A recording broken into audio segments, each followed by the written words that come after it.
कान में शीशा पिघला करके डाल दिया जाता था।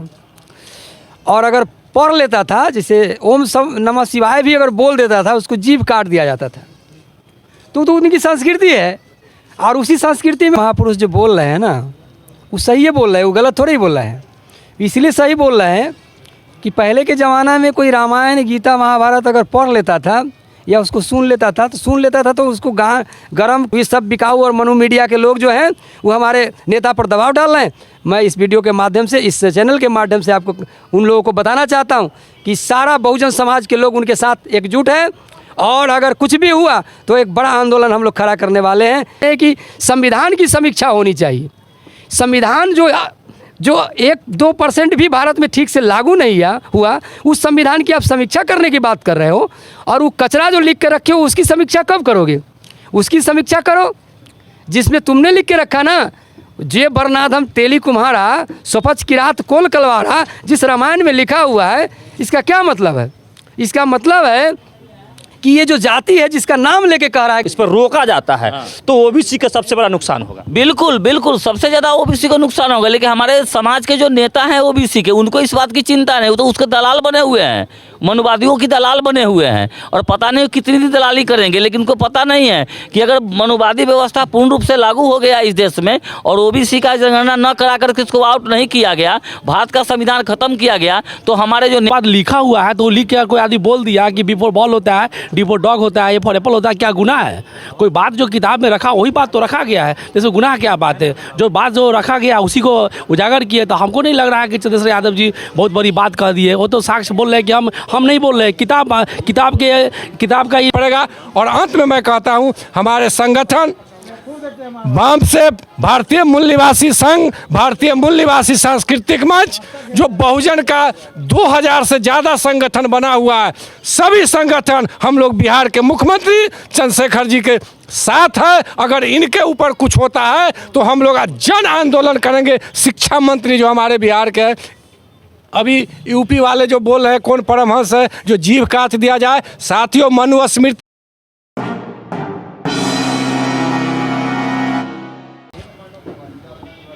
जय भीम, नमो बुद्धाय, जय मूल्यवासी। मैं इंद्रजीत और आप देख रहे हैं शीर्षन्या न्यूज।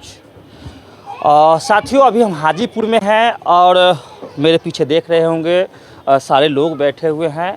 आज यहाँ पे एक भारतीय मूल सांस्कृतिक मंच के बैनर तले श्रद्धांजलि सभा रखा गया था और श्रद्धांजलि सभा अभी समाप्त हुआ है। और मेरे साथ अभी बैठे हुए हैं जो भारतीय मूल सांस्कृतिक मंच के प्रदेश अध्यक्ष रामनरेश सर हैं। और इधर आप देख सकते हैं कि सीएससी मेंबर रवि कुमार यादव जी हैं, सुभाष यादव जी हैं और इधर रामनरेश पासवान जी हैं जो बुक का स्टॉल कहीं ना कहीं लगाते हैं सारे जगह जा कर के। और दिलीप कुमार यादव जी हैं। आपका नाम सर? रघुवीर यादव जी हैं। तो सारे लोग यहाँ पे बैठे हुए हैं जो भारतीय मूल सांस्कृतिक मंच के बैनर तले अभी कार्यक्रम यहाँ पे चला था। अभी हम जानेंगे, जो रामनरेश सर हैं उनसे हम जानेंगे कि भारत में अभी तहलका मचाए हुए है सिर्फ एक छोटी सी बात को लेकर के, जो कहीं ना कहीं अगर जो देखा जाए तो उनका कथन नहीं है, ये कथन एक किताब की है जो रामचरितमानस का कहीं ना कहीं उस पर टिप्पणी अगर कोई लोग करता है तो उसके जो रामचरितमानस जो कहता है उस पर लोग करते हैं। तो अभी एक मंत्री जी हैं, शिक्षा मंत्री हैं चंद्रशेखर जी, उनके जो बिहार के, उनके द्वारा एक टिप्पणी उनके द्वारा आया सामने तो रामचरितमानस जो है सरासरी जातिवादी है, जो जातिवादी उसमें भरा हुआ है। तो उस पर देश में बवाल है। जो मनुवादी लोग हैं, जो मनु को, संविधान को मानते थे, रामचरितमानस को कहीं ना कहीं उनका वजह से उनके वर्चस्व बनता है, वो लोग कहीं ना कहीं विरोध कर रहे हैं। कुछ हमारे बहुजन समाज में आने वाले लोग भी इस चीज़ को विरोध कर रहे हैं। सर से जानेंगे कि आखिर में जो उनका कहना है रामचरितमानस पे, तो कहीं ना कहीं लोग जो बौखलाए हुए हैं, इस पे लोगों को क्यों बौखलाए हुए हैं, सर का क्या कहना है, सर से हम जानेंगे। सर, मेरे चैनल में स्वागत है आपका। धन्यवाद आपका। सर, अभी जो लगातार चर्चा में जो चल रहा है, बिहार में ही नहीं पूरे भारत में तहलका मचाए हुए है। लोग काफ़ी आक्रोश जता रहे हैं। मंत्री जी को अपशब्द भी लोग कहते हैं। और एक जो अयोध्या का क्या कहते हैं, मंदिर का एक महंत है, वो जीव काटने की बात कहते हैं। जो रामचरितमानस में जो लिखा गया, सिर्फ किताब में जो लिखा गया है, उसी बात को सिर्फ कहने पे, तो इस पे क्या कहेंगे? देखिए, आपके चैनल के माध्यम से मैं ये संदेश खास करके अपने बहुजन समाज के लोगों को और साथ साथ वैसे विचारधारा वाले लोगों को भी पहुंचाना चाहता हूं, जिनकी मानसिकता वो संत महापुरुष जो बोल रहे हैं ना, वो सही है बोल रहे हैं, वो गलत थोड़ी बोल रहे हैं। इसलिए सही बोल रहे हैं कि पहले के ज़माना में कोई रामायण, गीता, महाभारत अगर पढ़ लेता था या उसको सुन लेता था तो उसको गरम कान में शीशा पिघला करके डाल दिया जाता था। और अगर पढ़ लेता था, जैसे ओम नमः शिवाय भी अगर बोल देता था, उसको जीभ काट दिया जाता था। तो उनकी संस्कृति है और उसी संस्कृति में वो पले बढ़े हैं वो महात्मा जी। तो ऐसा बात ही तो करेंगे वो ना, वो ठीक ही कर रहे हैं, क्यों बोल रहे हैं। हमारे लोग जब आज चंद्रशेखर जी रामायण की बात उठाए हैं, तो उस जीव से रामायण की बात नहीं उठाए है जिस जीव को काटने की बात कर रहे हैं। रामायण तो हम लोग के लिए वर्जित है, उसको तो पढ़ना नहीं चाहिए, बोलना नहीं चाहिए हम लोगों को, है कि नहीं? समझ गए ना? तो बोल दिए रामायण का लाइन और बोल दिए, इसलिए उनकी जीवा काटने के लिए वो उन्होंने इनाम घोषित कर दिया। मैं भारत सरकार से मांग कर रहा हूँ, इस आपके चैनल के माध्यम से ये संदेश देना चाहता हूँ सरकार को, चाहे वो राज्य सरकार हो चाहे भारत की सरकार हो, कि वैसे महात्मा जी पर जांच होना चाहिए कि वो 10 करोड़ रुपया लाए कहाँ से हैं। और दूसरा, उनके ऊपर सबसे पहले तो FIR उनके ऊपर होना चाहिए कि खुलेआम इस संविधान के राज में, जहाँ संविधान से ये देश चल रहा है, वहाँ पर खुलेआम किसी को वो धमकी दे रहे हैं कि 10 करोड़ रुपया इनाम घोषित कर रहे हैं उसका जीभ काट के लाने के लिए। यानी उनके ऊपर हत्या करने की जो साजिश होती है, उस साजिश के तहत जो धारा लगता है, उसकी धारा लगाकर, उसकी धारा वो धारा लगा करके उनके ऊपर FIR होना चाहिए, जो धारा लगना चाहिए उचित, तो ये तो उनके ऊपर होना चाहिए। और जो लोग ये बोल रहे हैं कि मंत्री जी को बर्खास्त किया जाए और मंत्री जी जो है सो वो गलत टिप्पणी कर रहा है, उनके लिए मैं ये कहना चाहता हूँ कि रे भैया, मंत्री जी तो अपनी बात नहीं कर रहे हैं, मंत्री जी तो वही बात कर रहे हैं जो आपके बाप दादाओं ने किताब में लिख के रखा है। मंत्री जी थोड़ी बोल रहे हैं वो बात, मंत्री जी तो उस बात को रख रहे हैं जो आपके बाप दादाओं ने उस किताब में लिख के रखा है। और आज मोहन भागवत जैसे लोग, व्यक्ति जो RSS के प्रमुख बैठे हुए हैं, वो कहते हैं कि संविधान की समीक्षा होनी चाहिए। संविधान जो 1-2% भी भारत में ठीक से लागू नहीं हुआ, उस संविधान की आप समीक्षा करने की बात कर रहे हो। और वो कचरा जो लिख के रखे हो उसकी समीक्षा कब करोगे? उसकी समीक्षा करो जिसमें तुमने लिख के रखा ना, जे बरनाधम तेली कुम्हारा सुपच किरात कोल कलवारा, जिस रामायण में लिखा हुआ है। इसका क्या मतलब है? इसका मतलब है कि ये जो जाति है जिसका नाम लेके कह रहा है, गाली दे रहा है नाम लेके, कि ये वर्णों में भी अधम है, माने वो वर्ण से भी नीचे है, उस वर्ण में भी नहीं आता है। उसमें कह रहा है जे बरनाधम तेली कुम्हारा, यानी तेली कुम्हार, सुपच किरात कोल और कलवार जो जातियाँ हैं, ये वो तो वर्ण 4 वर्ण से भी नीच है।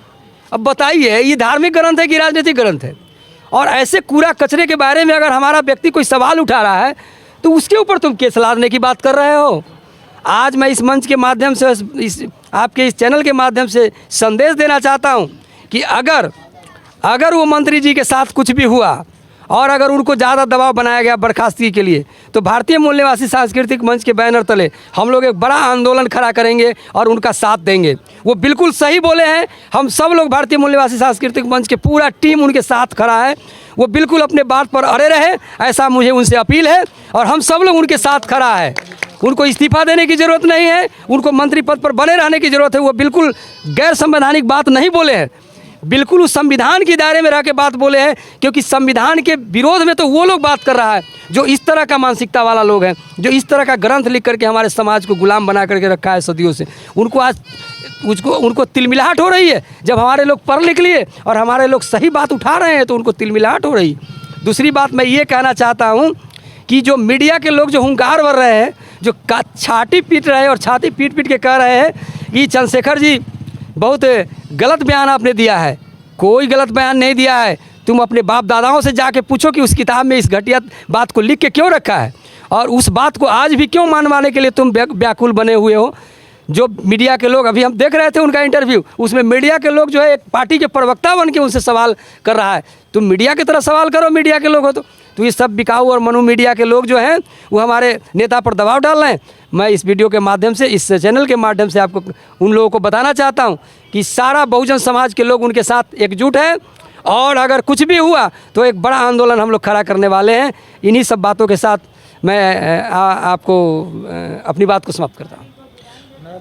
कहीं ना कहीं जो सर का कहना है कि चंद्रशेखर जी का जो कहना है, जो ये रामचरितमानस में जो कथन उसमें किताब में जो लिखा गया है वही सिर्फ कहने का काम किया है।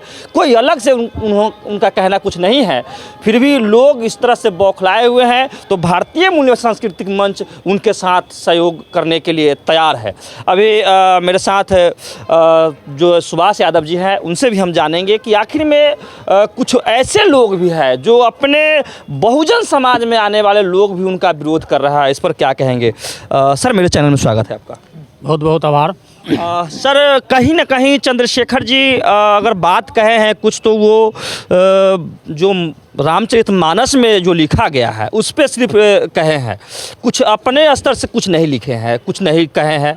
फिर भी लोग, अपने लोग भी, जो ओबीसी से आने वाले लोग, शेड्यूल कास्ट से आने वाले लोग, शेड्यूल ट्राइब से आने वाले लोग, जो रामचरितमानस को मानते हैं, जो धर्म ग्रंथों को मानते हैं, वो लोग भी विरोध कर रहे हैं। क्या कहेंगे इस पे? वैसा लोग ना समझ लोग हैं। हम पहले भी बता चुके हैं आपके चैनल के माध्यम से कि हमारे बहुजन समाज के लोगों को अपने पूर्वज का इतिहास पता नहीं है।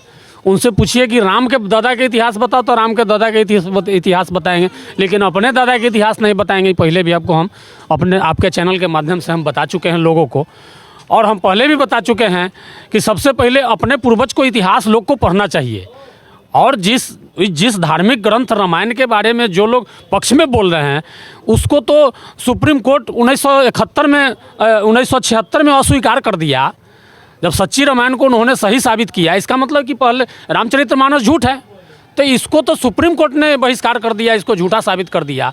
आज उसको लेकर के हमारे बहुजन समाज के जो भी लोग हैं, जो रामचरितमानस के बात करते हैं, रामचरितमानस के पक्ष में बोलते हैं, उनको उसमें लिखा हुआ लाइन जो है उसका मीनिंग नहीं समझ में आता है, उसका मतलब क्या होता है उनको पता नहीं, इसलिए रामचरितमानस के पक्ष में बात करते हैं।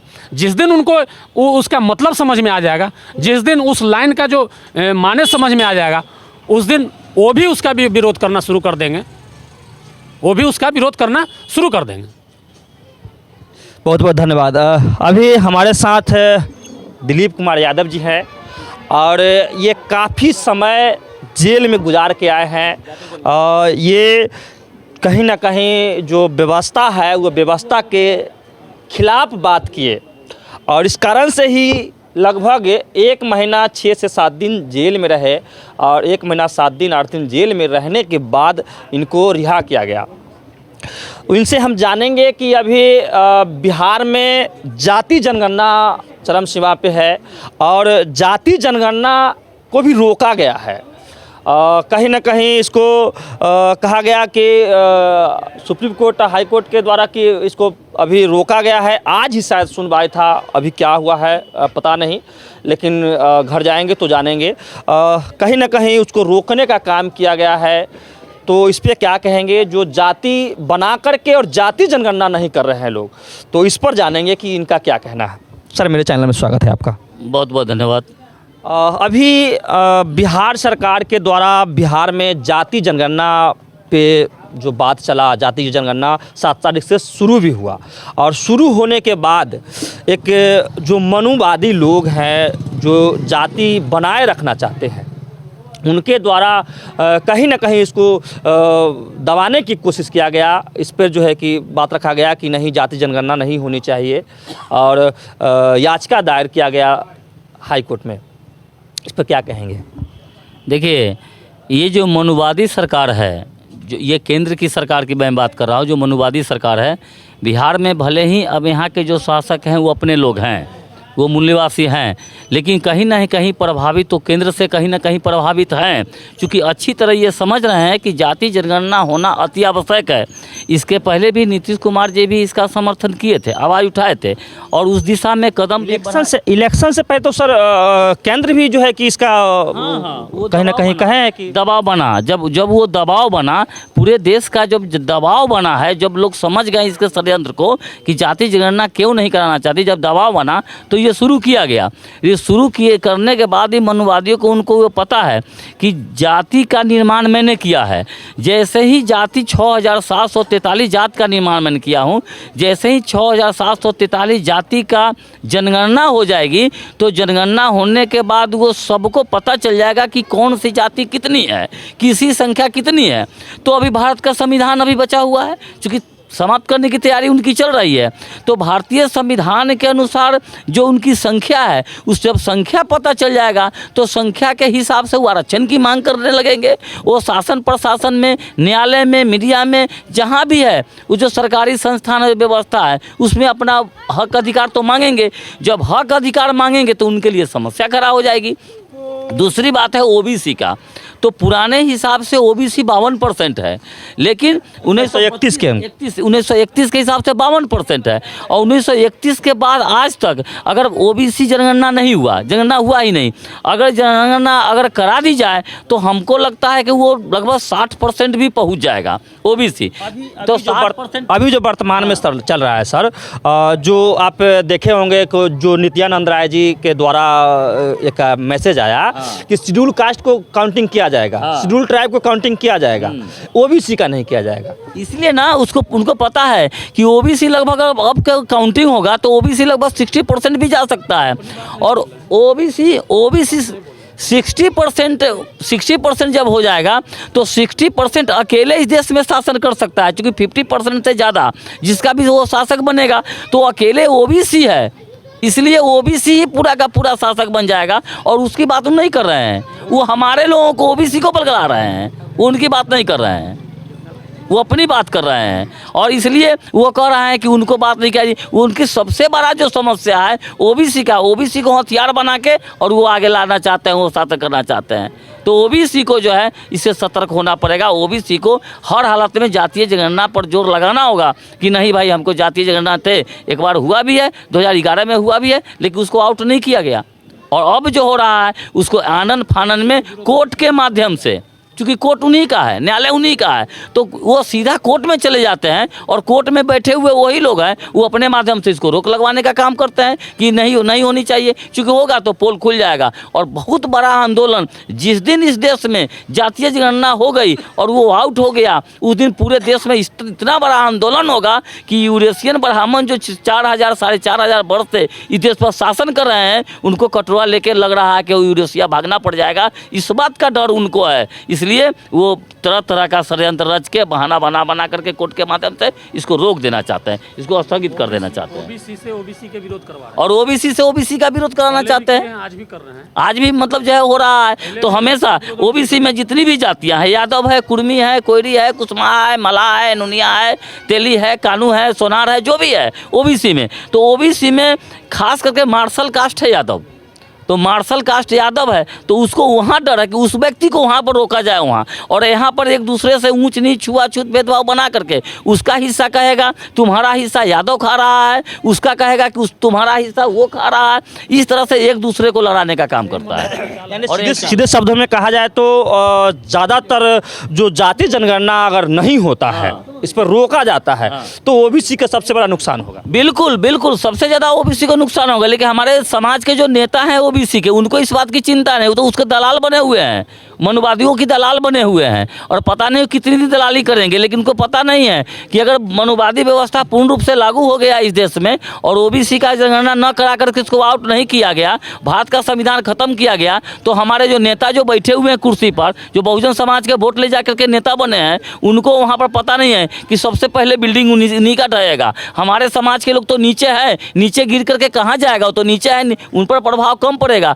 सबसे पहले उनको सबसे बड़ा आपत है, तो हमारे जो लीडर हैं देश के, उन लीडर को सबसे आगे आना चाहिए और वो सब पार्टी पॉलिटिक्स से अलग हटके, चाहे वो बीजेपी में हो, राजद में हो, जदयू में हो, लोजपा में हो, कहीं कोई मतलब नहीं है। जो भी ओबीसी के लोग हैं उनको आगे आकर के खुल करके अपने अस्तित्व को बचाने के लिए लड़ाई लड़ना चाहिए, तब आने वाली पीढ़ी का भविष्य बचेगा। अन्यथा सबसे पहले बिल्डिंग उन्हीं का ढहेगा। सबसे पहले जो करोड़पति अरबपति जो बन चुके हैं उनको लाला देके सबसे पहले वही समाप्त होंगे, उन्हीं को समाप्त करेगा सबसे पहले। हमारे पास तो नीचे कम आएगा, लेकिन लड़ाई पहले उनको लड़ना होगा जो नीचे से हम भेजे हैं उनको लड़ने के लिए। विरोध सदन में उनको करना पड़ेगा, लड़ना उनको पड़ेगा, लेकिन वही नहीं लड़ रहे हैं, कारण वही है। लेकिन उसके बाद भी अब ये बहुजन समाज मानने वाला नहीं है।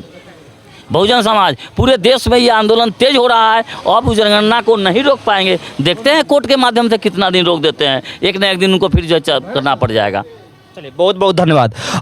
अभी कहीं ना कहीं मैं आप लोगों को बताना चाहूँगा, अगर बिहार में जाति जनगणना शुरू हुआ है और जाति जनगणना अगर आज सुनवाई होने वाला था, आज का डेट है, क्या हुआ पता नहीं, लेकिन अगर जो जाति जनगणना रोक दिया जाता है तो सही मायने में पूरे भारत में अगर जो कोई बहुत बड़ा नुकसान का सामना करना पड़ेगा वो ओबीसी है। ओबीसी को ही बहुत बड़ा नुकसान को सामना करना पड़ेगा।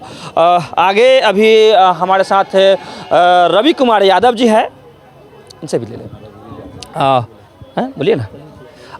अभी मेरे साथ रघुवीर यादव जी हैं, इनसे भी हम जानेंगे कि आखिर में कहीं ना कहीं इस तरह की जो मुद्दा उठ के सामने आ रहा है लगातार ओबीसी को लेकर के, या जो भी कहीं ना कहीं रामचरितमानस को लेकर के ही जो सामने अभी आ रहा है कि कोई भी व्यक्ति बोल दिया तो उसको भाई जीभ काट लो। अभी एक सूर्य कुमार यादव जी जो क्रिकेट का कहीं ना कहीं बात है और उसमें जो है कि उनको खेलने का मौका नहीं मिला जाता है। बहुत सारी बातें हैं ऐसी जो कहीं ना कहीं schedule caste schedule tribe OBC को कहीं ना कहीं झेलना पड़ रहा है, फिर भी लोग अपने आप को क्षत्रिय मान बैठे हुए हैं। इस पर क्या कहेंगे हम इनसे जानेंगे। मेरे चैनल में स्वागत है आपका। बहुत बहुत धन्यवाद। हम आपसे जानेंगे कि आखिर में रामचरितमानस को लेकर के लगातार अभी विवाद चल रही है, फिर भी यादव समाज से आप जुड़े हुए हैं, यादव समाज से हैं आप, और यादव समाज के होने के बावजूद मैं आपसे यही जानूंगा कि आखिर में यादव समाज जो है अपने आप को एक झूठे क्षत्रिय कहीं ना कहीं मानने को तैयार है, झूठे क्षत्रिय कहते हैं, क्या कहेंगे इस पर? देखिए, हमको समझ में ऐसा लग रहा है कि मनुवाद जो बना हुआ है हमारे जो दादा बाबा जो परंपरा से बना हुआ है वही से लोग घुले हुए हैं। लेकिन सच्चाई है कि लोग तो कहता है कि राजाति का दो बेटा था, एक यदु था, एक रघु था, तो दोनों भाई था, तो दोनों क्षत्रिय था। लेकिन यहाँ तो जानते हैं कि मनुवाद भर के लोग हम लोग को नकार दिया है। लेकिन यादव का मतलब होता है य से यादगार, द से दयावान, व से होता है वफादार। और यादव ऐसा जात है कि जब तक धरती रहेगा तब धरती को आबाद करने के लिए ही यादव अवतार ही लिया है। और रहा चंद्रशेखर जी बोले, जैसे शायद वो चंद्रशेखर यादव उनका नाम है, जो हमारे बिहार का शिक्षा मंत्री है, उन्होंने बोला कि रामायण में इस तरह बात लिखा हुआ है।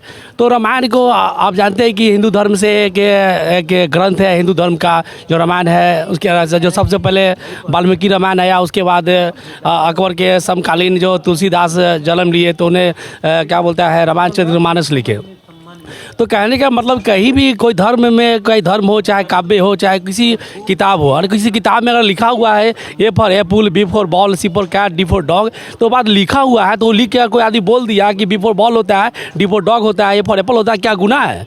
कोई बात जो किताब में रखा वही बात तो रखा गया है, जैसे गुनाह क्या बात है? जो बात जो रखा गया उसी को उजागर किए। तो हमको नहीं लग रहा है कि चंद्रशेखर यादव जी बहुत बड़ी बात कह दी है। वो तो साक्ष्य बोल रहे हैं कि हम नहीं बोल रहे, किताब का ये क्या बोलता है किताब की बात है, वहाँ से सूचनाओं को प्रकट कर रहे हैं, इन्फॉर्मेशन को पास करे, बात को बता रहे हैं कि यहाँ से निकल रहा है। और मान लिया है कि सूर्य का किरण वहाँ से निकल रहा है, तो सूर्य को किरण पर क्या उंगली दिखाना क्या पाप है कि सूर्य से किरण निकल रहा है? किरण निकल रहा है तो हम बता रहे हैं, किताब से बात लिया गया है तो हम बता रहे हैं, तो इसमें गुनाह नहीं। हम चंद्रशेखर जी को हम साथ हैं और बात को गलत नहीं रखे, बात रखे, और हम लोग पूरा यादव समाज उनके साथ देंगे। और इसी के साथ हम बात विराम लेते हैं। बहुत बहुत धन्यवाद। बहुजन समाज पूरा साथ देंगे और हमारे भारतीय मूल निवासी सांस्कृतिक मंच के तत्वाधान में हम लोग उनके साथ हैं और साथ रहेंगे। बहुत बहुत धन्यवाद। अभी हमारे साथ रवि कुमार यादव जी हैं जो CSC मेंबर हैं। भारतीय मूल सांस्कृतिक मंच के।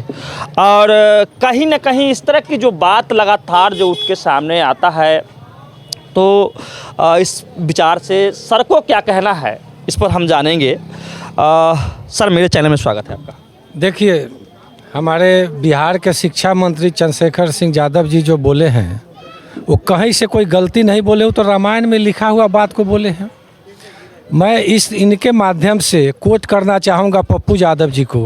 वो राजनीतिक करते हैं, राजनीतिक हो सकते हैं, लेकिन वो इतिहासकार नहीं है। हमारे मंत्री जी PhD होल्डर हैं, वो रिसर्चर हैं, वो पढ़े लिखे हैं। तो जो रामचरित्र रामायण में जो लिखे हैं तुलसीदास जी, वो उन्होंने पढ़ा है, वो बात को उन्होंने कहे हैं। तो किसी को आघात पहुंचाने की बात तो उन्होंने नहीं कहे हैं। जो लिखा हुआ वो कहते हैं, और उनका वो विरोध करते हैं, जो मंत्री से हटा दिया जाना चाहिए तो ये करना चाहिए। मैं पप्पू यादव को कहना चाहता हूँ कि आप इतिहास पढ़िए, आपको इतिहास की जानकारी नहीं है। और साथ साथ मैं आपके चैनल से मैं कोट करना चाहूँगा सम्राट चौधरी जी को, जो अभी बीजेपी में लीडर बने हुए हैं। उनको राजनीतिक में लाने वाले वही लालू यादव थे, और उनको मैं कोट करना इसलिए चाहता हूं जो उन्होंने अपने समाज को, अपने पूर्वजों को इतिहास नहीं पढ़ा है। उनको जगदेव साहब को, जगदेव प्रसाद जी को पढ़ना चाहिए। आखिर जगदेव प्रसाद जी को हत्या किस लिए किया गया। तो साथियों, हमारे समाज के लोग, हमारे लीडर, हमारे चिराग पासवान, जो हमारे बाबा साहब के संविधान के बदौलत उन्होंने सांसद बने हुए हैं, लेकिन उनको भी पता नहीं है कि जिस दिन अगर संविधान नहीं होता तो वो भी सांसद नहीं होता। उन्होंने कहते थे कि ऐसे कर दिए चंद्रशेखर जी, वैसे कर दिए। साथियों, मैं वैसे लीडर को कहना चाहूँगा, सुशील कुमार मोदी जैसे, जो वही ना बोले हैं, जो जय वर्णाधन तेली कुमारा कवच कलवार का जो बात किए हैं, जो वर्णों में शूद्र सबसे नीच, 4 वर्ण ब्राह्मणों ने बनाया, उसमें तेली कुम्हार कलवार को सबसे नीच बताया गया। तो रामायण में बताया गया, तुलसीदास जी का लिखा हुआ बताया गया। तो इसमें कहीं से उन्होंने गलत नहीं किए हैं। लेकिन हमारे समाज के नेता हो, वो नेतागिरी कर रहे हैं, अपने स्वार्थ के लिए नेतागिरी चमका रहे, वो अलग बात है, लेकिन इतिहास की जानकारी उनको नहीं है। साथियों, इतिहास जब पढ़ेंगे तब समझेंगे कि हम क्या थे। बाबा साहब ने 1927 में मनुस्मृति को जलाया, और जब उनको मौका मिला तो भारत के संविधान लिखे। तो आज रामायण की बात कर रहे हैं, चाहे कहीं भी कोई बात कर रहे हैं, कोई मंच पे बोल रहे हैं साथियों, तो ड्यू टू संविधान के बदौलत।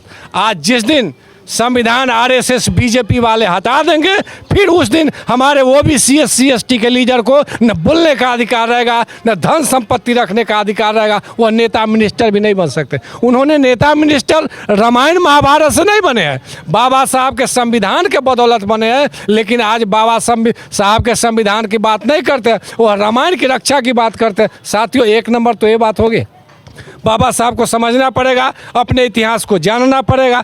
दूसरी नंबर बात, जब पेरियार रामास्वामी नायकर सच्ची रामायण लिख चुके हैं, और इन्हीं को तमिल भाषा को हिंदी में रूपांतरण यूपी के ललय सिंह यादव ने किया, और जब इस पर केस हुआ सुप्रीम कोर्ट में, जब केस हुआ सुप्रीम कोर्ट, पहले लोअर कोर्ट, हाई कोर्ट से सुप्रीम कोर्ट तक जब केस गया, तो 1976 में सुप्रीम कोर्ट का डिसीजन आ गया जो रामायण एक काल्पनिक पात्र बना करके, रामायण जो वाल्मीकि या तुलसीदास जो भी लिखे हैं, तो तुलसीदास जी का रामायण एक काल्पनिक है।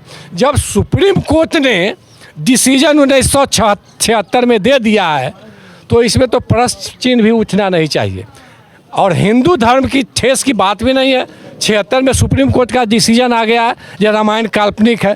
फिर भी हमारे मनुवाद, पाखंडवाद, ब्राह्मणवाद व्यवस्था के मानने वाले लोग रामायण को सही ठहरा करके और हमारे समाज के बीच भेदभाव पैदा करते हैं। साथियों, इसलिए चंद्रशेखर जी शिक्षा मंत्री हैं, PhD होल्डर हैं, वो पढ़े लिखे व्यक्ति हैं। पढ़ना लिखना व्यक्ति जो पढ़े लिखेंगे, वो सच्ची बात जो किताब में लिखा हुआ उसको उजागर करते हैं। यहाँ तो अनपढ़ आदमी बाबा साहब के संविधान के बदौलत कम पढ़े लिखे लोग भी राजनीतिक बन गए हैं, लेकिन इतिहास की उनको जानकारी नहीं है।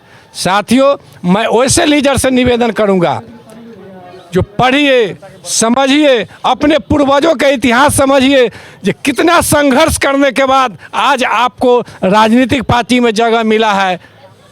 या कुछ बोलने का मौका मिला है, लेकिन आप छींटाकशी करते हैं तो अपने समाज के नेता पर, अपने समाज के मंत्री पर, अपने समाज के लोगों पर जो अपने समाज को जागृति करने का कार्यक्रम करते हैं। तो ऐसे लोगों को समझना पड़ेगा, पढ़ना पड़ेगा। और अंत में मैं कहता हूं, हमारे संगठन वाम से भारतीय मूल निवासी संघ, भारतीय मूल निवासी सांस्कृतिक मंच, जो बहुजन का 2000 से ज़्यादा संगठन बना हुआ है, सभी संगठन हम लोग बिहार के मुख्यमंत्री चंद्रशेखर जी के साथ है। अगर इनके ऊपर कुछ होता है तो हम लोग जन आंदोलन करेंगे। शिक्षा मंत्री जो हमारे बिहार के, अभी यूपी वाले जो बोल रहे हैं कौन परमहंस है जो जीभ काट दिया जाए, साथियों मनुस्मृति का बात उन्होंने कर रहा है। मनुस्मृति में था जो पहले राम अगर मुंह से बोल देगा तो उसको जीभ काट लिया जाता था। जब हमको संविधान के बदौलत पढ़ने लिखने का अधिकार मिल गया तो हमारा लोग अभी भी गोबर को गणेश खोज रहे हैं, जानकारी के अभाव में। अरे रामायण और राम गीता महाभारत से तुमने डॉक्टर इंजीनियर नहीं बना, तुमने डॉक्टर इंजीनियर मास्टर बना तो पढ़ लिख लिया, और बाबा साहब के संविधान के बदौलत। तो बाबा साहब को संविधान को बचाना है। अभी तो आरएसएस बीजेपी वाले कहते हैं बाबा साहब के 22 प्रतिज्ञा को ही हटा दो। मैं SC ST OBC के लीडरों से मैं क्वेश्चन करता हूँ, प्रश्न करता हूँ, जो अगर बाबा साहब का संविधान, बाबा साहब के 22 प्रतिज्ञा जिस दिन समाप्त हो जाएगा उस दिन आप भी नेता, मिनिस्टर, लीडर और डॉक्टर, इंजीनियर नहीं बन पाओगे। इसलिए समझिए और सब लोग बिहार के शिक्षा मंत्री को साथ दीजिए। बहुत बहुत धन्यवाद। जय भारत, जय मूल निवासी, जय भारतीय मूल निवासी सांस्कृतिक मंच। बहुत बहुत धन्यवाद सर। कहीं ना कहीं जो सर का कहना है बिल्कुल सही कहना है। लोग जो विरोध करते हैं उनको कहीं ना कहीं समझना पड़ेगा। जो भारत का संविधान की वजह से आज जो अच्छे अच्छे पदों पे बैठे हुए हैं वो भारत के संविधान की वजह से बैठे हुए हैं। नहीं तो ऐसा देखने को मिलता कि भारतीय संविधान अगर नहीं होता तो बहुत विडंबना था। जो मनुस्मृति में जो अधिकार दिया है, मनुस्मृति में जो अभी सर ने कहा, मनुस्मृति में कहीं ना कहीं जो लोगों का, जो शूद्रों का अधिकार दिया कि ज्ञान नहीं ले सकते हैं, ज्ञान अगर लेते मिल जाए तो उसको जीभ काट ले, जो सर ने अभी कहे। अगर जो ज्ञान सुनते मिल जाए तो शीशा पिघला के डाल दिया जाए, ऊंचे जगह पर बैठा मिल जाए तो उसको नीचे से जो है कि चुतर काट लिया जाए। इस तरह की जो मनुस्मृति में कहीं ना कहीं व्यवस्था था, इसको लोगों को समझना पड़ेगा। जो रामचरितमानस में भी एक लिखा गया है, और उसमें एक दोहा चौपाई कह सकते हैं, दोहा के द्वारा चौपाई कहा जाता था। और उस चौपाई में लिखा गया है कि ढोल गवार शूद्र पशु नारी, ये सकल ताड़ना की अधिकारी। इस चीज़ को समझना पड़ेगा। यही चीज़ जो है कि शिक्षा मंत्री चंद्रशेखर यादव जी बोले हैं, लेकिन कुछ लोगों को पेट में दर्द उठ रहा है। और वैसे लोगों को पेट में दर्द उठ रहा है जो लोग इस व्यवस्था को खुद कहीं ना कहीं, अगर ये संविधान नहीं होता तो उसके अनुकूल उनको ऊंचे जगह पर बैठने का अधिकार नहीं था, अच्छे बात बोलने का अधिकार नहीं था, फिर भी इस चीज़ को लोग विरोध कर रहे हैं। इन लोगों को समझना पड़ेगा। आगे मैं कहना चाहूँगा कि मेरे चैनल पर नए हैं तो वीडियो को लाइक करें, चैनल को सब्सक्राइब करें और कमेंट्स ज़रूर करें। और फेसबुक पेज से देख रहे हैं, फेसबुक पेज को भी फॉलो ज़रूर करें, उस पर भी कमेंट ज़रूर करें। जय भीम, नमो बुद्धाय, जय मूल निवासी, धन्यवाद।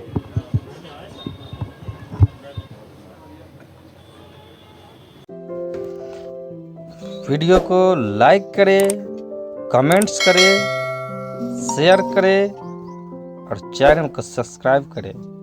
धन्यवाद।